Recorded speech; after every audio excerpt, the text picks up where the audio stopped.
waxaan kaloo aanu goobjoog u ahaa nin askarta ku jira iminka waa dhintay allah u naxariisto wuxuu ku jira qaybaha dambi baarista iyo CID-da nin xoog weynna uu ahaa marka qof la soo qabtoo la keeno dadka kabaha buurku ku laadi jiray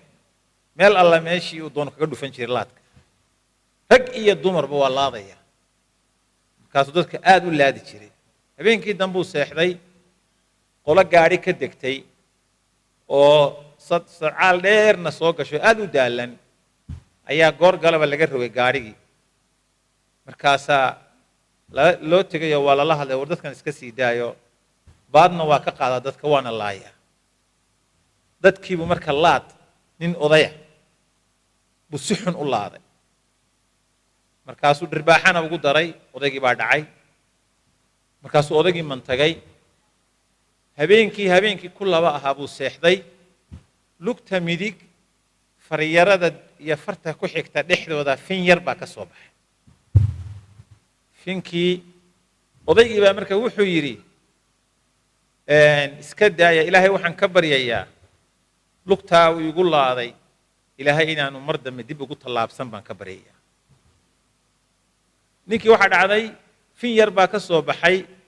labada farood dhexdooda waa fin ilaahay wato lugtii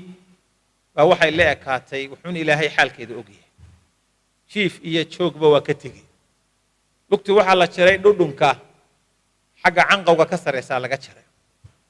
xanuunkii waa joogi waayey waxaa laga jaray lowga agtiisa waa joogi waayey xanuunkii markii saddexaad baa halkaa misigta iyo lugtuu iska galaan misigtii oo dhan baa la saaray lugtii oo dhan baa la saaray gebigeediiba markuu ladnaaday oo intaa ilaahay ugu joojiyey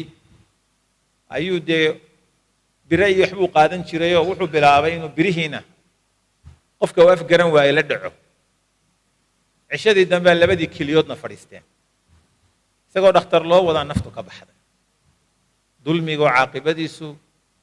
wax sahlan ma aha haddii laga warramo wixii anigu aan ogaa oo arkay keliya haddaan ka sheekeeyo wax sahlan ma aha